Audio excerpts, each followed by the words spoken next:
वर्ण से शब्द बनता है, शब्द से भाषा बनता है, यानी वर्ण ही भाषा का आत्मा है। तो आज हम समझेंगे वर्ण विचार, जिसमें हम जानेंगे स्वर, व्यंजन और वर्णमाला की पूरी कहानी। तो चलिए हमारे साथ हिंदी व्याकरण के इस रोमांचक यात्रा पर। नमस्कार, मैं हूं संदीप कुमार चौहान और आप देख रहे हैं एग्जाम ब्रदर्स। आइए चीज़ों को शुरू करते हैं। यानी आज का क्लास जो है हिंदी व्याकरण का है और जिसमें हम जानने वाले हैं कि वर्ण विचार क्या होते हैं। चलिए तो क्लास को शुरू किया जाए विद्यार्थी। सभी आदमी तैयार हैं? चलिए देखिए, वर्ण विचार में एक्चुअली हम क्या करने वाले हैं, स्टडी ऑफ साउंड्स, जिसमें हम क्या करेंगे, ध्वनियों के अध्ययन करने वाले हैं। आइए चीज़ों को समझते हैं। अच्छा, एक चीज़ और बताइए आप लोग, बहुत लोगों का कहना है कि वर्ण और अक्षर एक ही होते हैं। क्या मैं आपसे पूछता हूँ कि क्या वर्ण और अक्षर एक ही होते हैं? नहीं, वर्ण और अक्षर में थोड़ा अंतर होता है। क्या अंतर है, आइए चीज़ों को समझते हैं। यानी हम बात करेंगे कि वर्ण तथा अक्षर में अंतर क्या होता है। देखिए, वर्ण क्या होता है विद्यार्थी, तो वर्ण एक ध्वनि है, यानी आवाज़ की इकाई। वही अक्षर फिर क्या है, तो अक्षर क्या है, तो अक्षर एक लिखित रूप है जिससे शब्द बनता है। यानी कहने का मतलब है कि वर्ण एक ध्वनि है, यानी आवाज़ की इकाई है, और वही विद्यार्थी अक्षर क्या है, तो अक्षर एक लिखित रूप है, यानी एक शब्द का हिस्सा होता है। जैसे उदाहरण के तौर पर चीज़ों को समझिए। जैसे अगर मैं बोलता हूँ क, म, त, प, ये सभी अपने आप में क्या है, एक वर्ण है। वही दूसरा उदाहरण देखिए, राम। राम एक शब्द है, इसमें दो अक्षर है, कौन कौन, तो रा जोर म। यानी अक्षर इसलिए है विद्यार्थी क्योंकि राम जो है एक शब्द है और ये शब्द का हिस्सा है, इसलिए चीज़ों को हम क्या बोलेंगे, अक्षर। क्लियर? समझ में आ गया कि वर्ण और अक्षर क्या होते हैं? तो याद रखिए विद्यार्थी कि वर्ण एक ध्वनि है, जबकि अक्षर एक लिखित रूप है, यानी शब्द का एक हिस्सा होता है। कोई दिक्कत? चलिए आगे बढ़ते हैं। यहाँ तक कंप्लीट हो चुका। चलिए हाँ, आगे बढ़ने से पहले नाम सुने होंगे रजनीश ओशो का। इस सदी का सबसे महान दार्शनिक है। क्या कहते हैं, थोड़ा सा इन पर ध्यान देंगे। कहते हैं कि उस तरह से मत चलिए जिस तरह डर आपको चलाए। उस तरह से मत चलिए जिस तरह डर आपको चलाए। कहते हैं कि उस तरह से चलिए जिस तरह से प्रेम आपको चलाए। उस तरह से चलिए जिस तरह से खुशी आपको चलाए। बात समझ में आया? यानी प्रेम और खुशी, ये दो ऐसी चीज़ें हैं जो आप अगर अंदर से खुश हैं, जहाँ प्रेम है, एक्चुअली वहीं पर आनंद है। ठीक है? तो कोई भी काम जो है डर से नहीं किया जाता है, बल्कि प्रेम से, और उसको खुशीपूर्वक काम करेंगे तो उस काम में ज़रूर सफलता मिलती है। तो ये रजनीश ओशो का ये 4 पंक्तियाँ थी। ठीक है? और आपको पता ही है इस सदी का सबसे महान दार्शनिक है। मैं इनको बहुत ज़्यादा फॉलो करता हूँ। ठीक है? इसीलिए मैंने यहाँ पर कुछ इनके बारे में लगा दिया है। ठीक है? चलिए आगे बढ़ते हैं। आते हैं विद्यार्थी असली मुद्दा पर। हाँ, तो हम बात करते हैं विद्यार्थी सबसे पहले कि वर्ण क्या होते हैं। ठीक? तो कह रहा है कि वर्ण क्या होते हैं, तो वर्ण उस मूल ध्वनि को कहते हैं जिसका खंड या टुकड़ा ना किया जा सके। यानी वर्ण उस मूल ध्वनि को कहते हैं जिसका खंड या टुकड़ा ना किया जा सके। जैसे एक शब्द है, राम पत्र लिखता है, इसको अगर हम खंड करेंगे तो अलग अलग तरीके से खंड कर सकते हैं। जैसे यहाँ पर हमने इस चीज़ों को खंड किया है, राम को हमने यहाँ पर खंड किया है, पत्र को यहाँ पर खंडित किया है। लेकिन जब खंड करने पर जब प्रत्येक अक्षर की जब बारी आती है, प्रत्येक वर्ण की जब बारी आती है, तो इसको हम खंड या टुकड़ा नहीं कर सकते हैं। तो ये होता है विद्यार्थी वर्ण। कोई दिक्कत? चलिए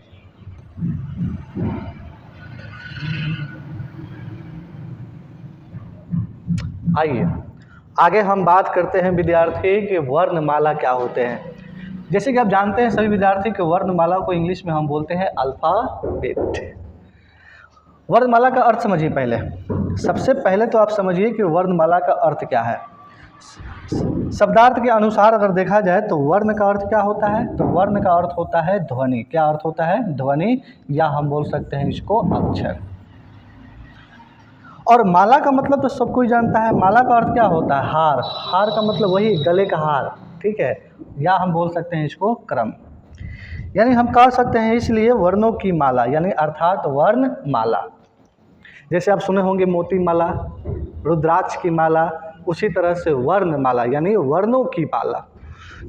तो वर्णों की माला क्या होता है, आइए परिभाषा इसका देखते हैं और चीज़ों को समझते हैं। ठीक,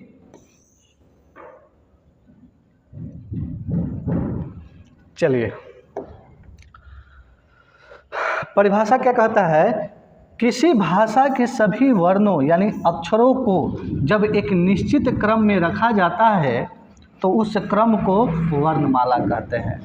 अर्थात हम बता सकते हैं कि वर्णों के क्रमबद्ध समूह को वर्णमाला कहते हैं। विद्यार्थी, वर्णमाला में वर्णों की कुल संख्या कितनी होती है, 52 होती है।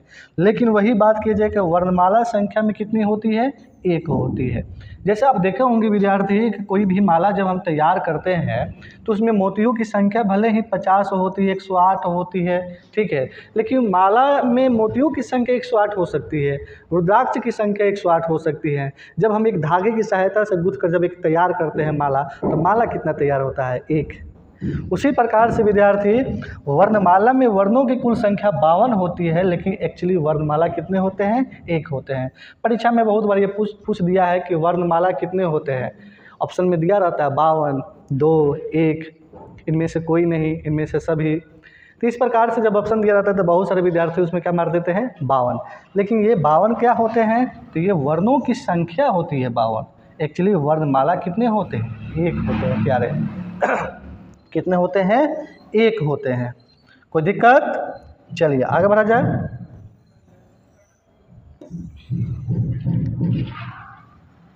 चलिए आगे बात करते हैं कि वर्ण के भेद कितने होते हैं। ठीक है, सब कोई जानता है वर्ण के कितने भेद होते हैं, 2 भेद होते हैं। एक होता है स्वर और दूसरा क्या होता है, व्यंजन। एक होता है स्वर और दूसरा होता है प्यारे व्यंजन, यानी वर्ण के 2 भेद होते हैं। अगर हम स्वर की बात करें तो सबको पता है विद्यार्थी कि अ से लेकर औ तक क्या होते हैं, ये होते हैं स्वर, और इनकी कुल संख्या होती है 11। वही व्यंजन की बात किया जाए तो व्यंजन होते हैं क से लेकर ह तक, और इनकी कुल संख्या कितनी होती है, 33। कोई दिक्कत, चलिए तो आइए स्वर के बारे में जानते हैं कि स्वर क्या होता है। ठीक, चलिए, कहता है कि जिस वर्ण के उच्चारण में किसी अन्य वर्ण की सहायता ना लेनी पड़े उसे स्वर कहते हैं, यानी उसे स्वर वर्ण कहते हैं। और ये स्वतंत्र ध्वनियाँ हैं। कैसी ध्वनियाँ हैं, ये स्वतंत्र ध्वनियाँ होती हैं। यानी हम बोल सकते हैं कि जिस वर्ण का उच्चारण स्वयं होता है, स्वतः होता है, वो कहलाता है स्वर वर्ण। ठीक है, स्वर वर्णों की संख्या कितनी होती है विद्यार्थी, 11।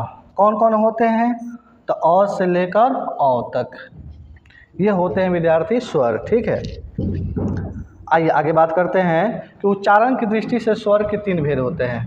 उच्चारण की दृष्टि से स्वर के कितने भेद होते हैं, 3 भेद होते हैं। एक होता है हर्ष स्वर, दूसरा होता है दीर्घ स्वर, और तीसरा क्या होता है, प्लुत स्वर। याद है आपको, एक होता है हर्ष स्वर, दूसरा दीर्घ स्वर, और तीसरा होता है प्लुत स्वर। चलिए आगे बढ़ा जाए। तो सबसे पहले इसमें हम बात क्या करेंगे, हर्ष स्वर क्या होते हैं। देखिए, हर्ष स्वर क्या होते हैं, इनके उच्चारण में सबसे कम समय लगता है। यानी हर्ष स्वर के क्या होता है, इनके उच्चारण में कम समय लगता है, और ये होते हैं 4। कौन कौन, अ, ई, उ और री। ये होते हैं विद्यार्थी हर्ष स्वर, और जब इनका उच्चारण होता है तो थोड़ा कम समय लगता है। वही दीर्घ स्वर क्या होते हैं, इनके उच्चारण में हर्ष स्वरों के उच्चारण से 2 गुना समय लगता है। यानी इसके अपेक्षा देखा जाए विद्यार्थी तो इसमें थोड़ा ज़्यादा समय लगता है। तो ये होते हैं दीर्घ।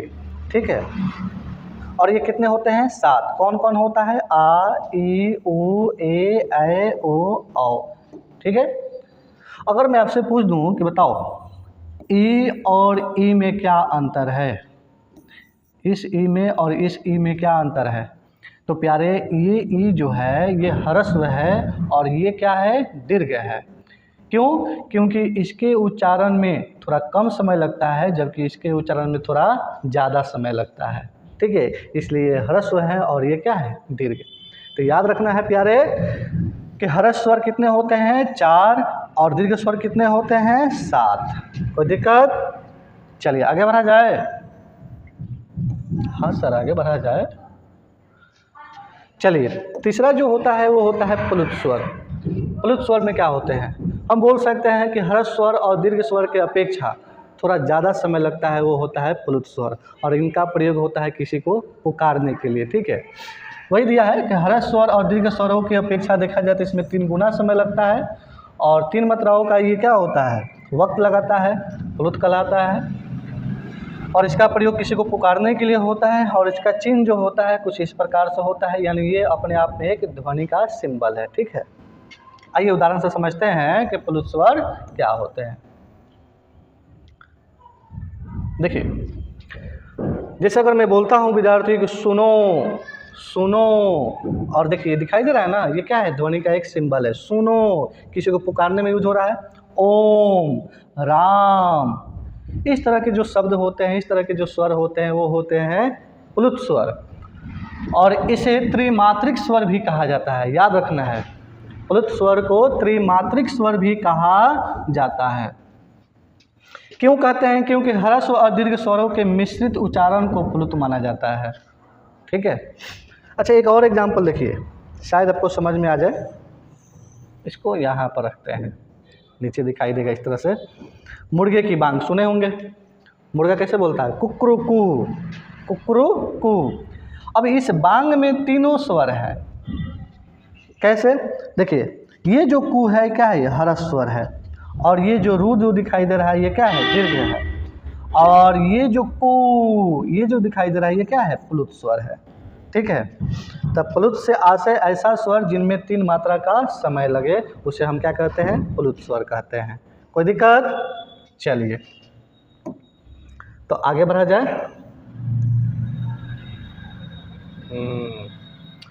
आइए देखते हैं विद्यार्थी कि स्वरों का वर्गीकरण। ठीक है, तो सबसे पहले देखिए, मात्रा या उच्चारण के आधार पर स्वर के 3 भेद होते हैं, जो अभी मैंने बताया आपको, ह्रस्व स्वर, दीर्घ स्वर और प्लुत स्वर। आप सबको पता है विद्यार्थी ह्रस्व स्वर किसे कहते हैं? जिसमें थोड़ा कम समय लगता है और इसकी संख्या कितनी होती है? 4। और दीर्घ स्वर कौन कौन होते हैं वो भी पता है, अभी मैंने बताया, और इसकी संख्या होती है 7। और प्लुत स्वर का प्रयोग कहाँ होता है? किसी को पुकारने में। ठीक है, और इसको त्रिमात्रिक स्वर भी कहा जाता है। यहाँ तक कोई दिक्कत? चलिए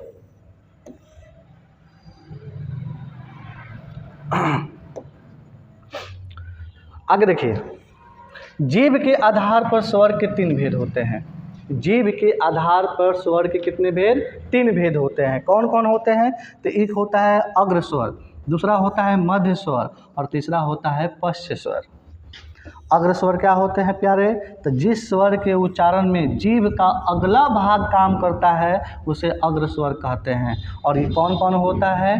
तो हर्षई, दीर्घई, ए, ऐ, और इसकी संख्या होती है 4। आगे बात करते हैं कि मध्य स्वर क्या होते हैं। ठीक, आगे देखिए, मध्य स्वर क्या होते हैं? फिर अग्र स्वर है। चलिए ये रहा मध्य स्वर। मध्य स्वर क्या होते हैं? जिस स्वर के उच्चारण में जीभ का मध्य भाग काम करता है, मध्य का मतलब बीच वाला भाग काम करता है, उसे मध्य स्वर कहते हैं। और कौन होते हैं? ये होते हैं अ। आगे हम बात करें विद्यार्थी, पश्च स्वर किसे कहते हैं? तो जिस स्वर के उच्चारण में जीभ का पिछला भाग काम करता है उसे पश्च स्वर कहते हैं। और कौन कौन होते हैं? तो आ, उ, ओ, औ। तो ये होते हैं विद्यार्थी पश्च स्वर। तो याद रखना है, जीभ के आधार पर 3 स्वर होते हैं, अग्र स्वर, मध्य स्वर और पश्च स्वर। ठीक, चलिए बस, तो आज के लिए इतना ही। फिर मिलेंगे अगले क्लास में जिसमें हम बात करेंगे व्यंजनों को लेकर। ठीक है, व्यंजन किसे कहते हैं, व्यंजन के कितने भेद होते हैं। फिर उसके बाद हम बात करेंगे उच्चारण स्थान, किस वर्ग का, किस वर्ण का किस तरह से उच्चारण किया जाता है, किसका उच्चारण कंठ से होता है, नासिक से होता है, मूर्धा से होता है, तालु से होता है, ये तमाम चीज़ें हम नेक्स्ट वीडियो में बताने वाले हैं। ठीक है, तो बस आज के लिए दीजिए इजाज़त, फिर मिलते हैं नेक्स्ट वीडियो के साथ, तब तक के लिए नमस्कार।